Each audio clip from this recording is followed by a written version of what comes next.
And Jimmy Kimmel, he's very mad at me, and I know you're close to him. I've heard I that. hope you tell him that, I'm sorry that, they got bent out of shape. I don't think I did anything wrong. We can have disagreements. I agree. I mean, you and I don't agree on everything. Look at this clash now, and yet we're cool. Sometimes I am a little brash about me when they compare me with the other late night guys, and I'm like, I'm not like you guys. I'm not. You could all exchange your monologues, all of you, and no one would know the difference in tone. Tone, okay? Tone, yeah. Whereas me, I'm not there. I'm not agree. in on your, I don't just buy into the left-wing bullshit. Bill Maher just struck a match and tossed it straight into late-night television, taking direct aim at Jimmy Kimmel and the entire political comedy ecosystem. And yes, the internet immediately erupted. Maher, who once shared a close friendship with Kimmel, pulled back the curtain on how that relationship unraveled after he refused to follow the same ideological path. No soft language, no careful framing. He called out what he sees as open hypocrisy among late-night hosts and made it unmistakably personal. This wasn't subtle. It wasn't courteous. It was a full-scale detonation. If you're here for unapologetic political commentary, buckle in, hit subscribe, and let's break it down. It bugs me so much. My tribe is supposed to be the left, but these are the people who just can't talk to you unless you're exactly there. Whereas the Republicans, they always come to my show. John Kennedy from Louisiana was on last week, took his beating like a man, like they all do, and we came across lovingly and smilingly and happily, and we can disagree. I agree. You and I aren't always completely on the same page, although we're very close because we're both smart guys. Maher didn't ease into the criticism when he turned the spotlight on his own side. He argued that too many voices on the left have sealed themselves inside echo chambers, surrounded only by people who mirror their exact worldview. Inside those bubbles, ideas get recycled without resistance, never truly tested. It may feel comfortable, but comfort weakens conviction. The moment real pushback appears, someone questioning assumptions or challenging logic, many are left scrambling, short on substance. To Maher, that isn't just embarrassing, it's dangerous. When debate disappears, credibility follows. He's not merely annoyed by the lack of engagement. He believes it actively undermines the causes they claim to defend. If disagreement can't be tolerated, he argues, democracy itself begins to erode. And that's where the real threat lives. If that's not good enough for you, then I think you're the asshole. And I don't think Jimmy is an asshole. No, I think not. he's a great guy. And it bugs me that, because of what the latest thing was, that, we may never talk. You guys should be thick as thieves and on the same page. Even while slipping in pointed jabs toward Jimmy Kimmel, Maher insists he's not trying to burn the bridge completely. He frames his criticism as an attempt to remind people that disagreement doesn't automatically mean hostility. And his point lands. We aren't meant to be copies of one another. A functioning society relies on friction. Ideas colliding, arguments sharpening, perspectives clashing. But somewhere along the way, disagreement started being treated like betrayal. Step out of line and you're branded the enemy. Maher pushes back hard against that mentality, calling it lazy and corrosive. Disagreement should spark discussion, even heated debate, but not personal destruction or silencing tactics. For him, this goes beyond a strained friendship. It's about intellectual honesty and tolerance. Being able to argue without making it personal is maturity.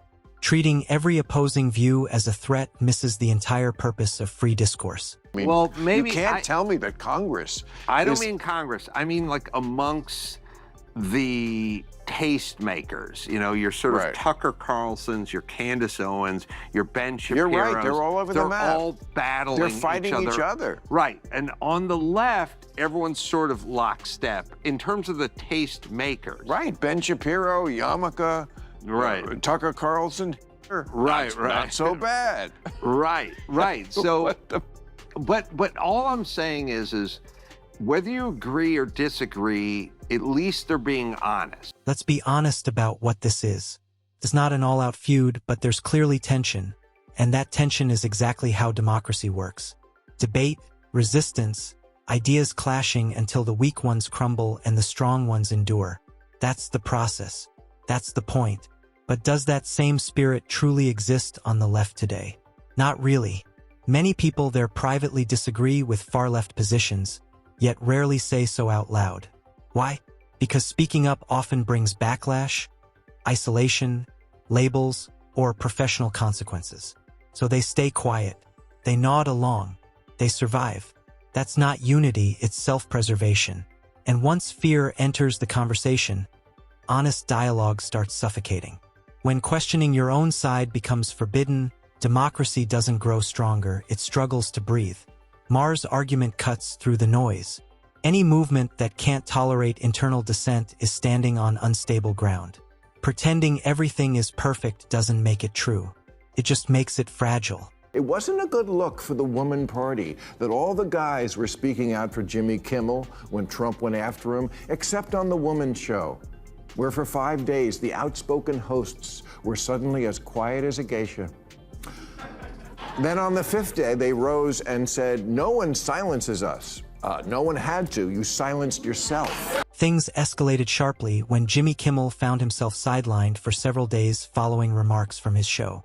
No need to rehash it, you know the headlines. This is where Maher's tone hardens. He zeroes in on the hosts of The View and their noticeable silence while Kimmel faced backlash. The same voices that constantly champion free speech, fairness, and empathy suddenly went quiet when one of their own was under fire. Maher doesn't see that as accidental. To him, it looked strategic. Silence was safer. No backlash, no mobs, no risk. But in Maher's eyes, that silence exposes hypocrisy. If free expression only matters when it's politically convenient, then it isn't a principle, it's a performance. You're not standing for values, you're managing optics. And that, he argues, is the decay at the core of political talk shows. When commentary becomes applause-driven theater instead of consistent conviction, credibility collapses. Whoopi Goldberg continued, "Did you all really think we weren't going to talk about Jimmy Kimmel? No, I thought you would, but then you didn't."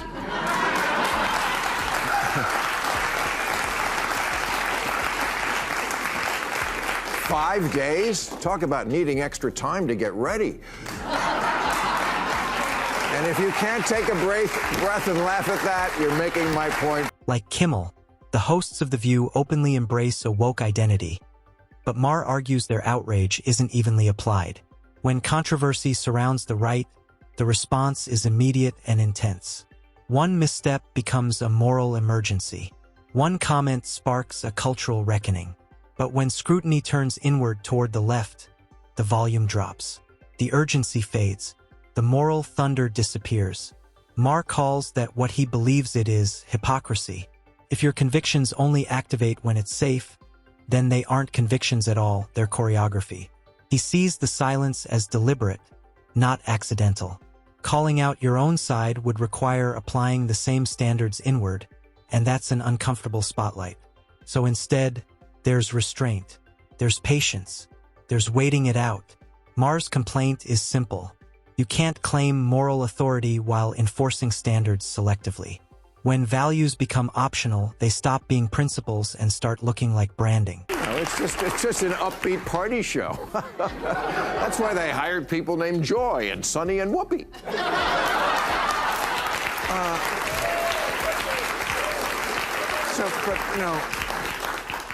Girls, let me go out strong, okay? It won't. I promise. It's happened to me, and I may go out after this show. We don't know. We don't know. And, Jimmy, look, I don't think what he said was exactly right. I don't. We don't agree on that. He didn't lose his job for it. Even in that segment, Maher is clearly defending Kimmel, and that matters. There's still respect there. This isn't a petty feud. It's about boundaries. Maher isn't trying to destroy Kimmel. He's pushing back against what he sees as a cultural shift in late-night comedy. His issue isn't about defending Trump or embracing MAGA. It's about refusing to turn comedy into a one-way weapon. In his view, late night has fallen into a rigid formula. Non-stop Trump attacks as obligation rather than choice. And he won't sign on to that. Satire, he argues, should hit everyone. Once it only targets approved villains, it stops being satire and becomes messaging. That stance separates him and makes him a target. In today's media climate, independence isn't praised. It's labeled disloyalty. But Maher's position is clear. He won't trade balance for applause. It is a fool's errand to try to say that these nuts who do these things are any team. Jimmy's wrong, I think, to put him in one team. But, you know, look at what this guy is doing. I mean, Jimmy has every right to be wrong, but look at this guy. He was doing video games with furries. He was on a game called Furry Shades of Gay 3. This kid is in his basement with VR goggles on, getting virtually a cartoon wombat? And you're gonna put politics into this? This appears to be the fault line where Maher and Kimmel truly diverged. Maher openly criticized Kimmel for turning nearly every subject into a political statement, arguing that the approach had gone too far. And it's not limited to one show. Over time, late-night television has shifted heavily toward ideological sparring. The charm that once defined the format, silly sketches, playful interviews, shared absurdity, has faded.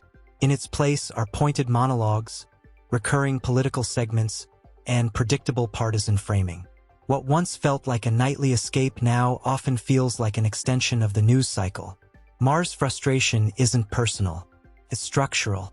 Late night used to be about laughter and release, not ideological reinforcement. In his view, that transformation has reshaped the genre, and not for the better. Stop saying that Whoopi Goldberg getting yanked from The View right after she attacked me on The View is karma. There's no such thing as karma, sorry. Sorry, but life is random. The only word to describe it when a big game hunter gets trampled by an elephant and then eaten by lions is hilarious. I mentioned this karma stuff on the show last week because I was relating how many texts and emails I got from people congratulating me on receiving a karmagram from the universe in the form of Whoopi Goldberg's chastisement. Maher also pushed back when Whoopi Goldberg was temporarily removed from the air over controversial remarks. Regardless of the details, his stance remained consistent. She should have been allowed to speak without losing her platform. That's been his philosophy for years. Defend free expression even when you disagree with the message. He draws a sharp line between criticizing speech and erasing someone entirely. One expands discourse, the other restricts it. That distinction, he believes, is often ignored. Calling someone out doesn't mean exiling them. Disagreement doesn't require cancellation. So when Maher critiques Kimmel, he frames it as philosophical difference, not personal animosity. You can argue, clash, and still maintain respect. That's maturity. You don't discard relationships over conflict.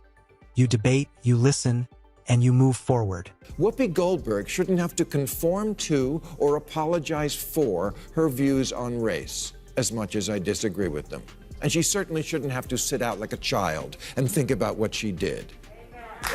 The View suspending someone for sharing a view is like firing Pat Sajak for selling a vowel.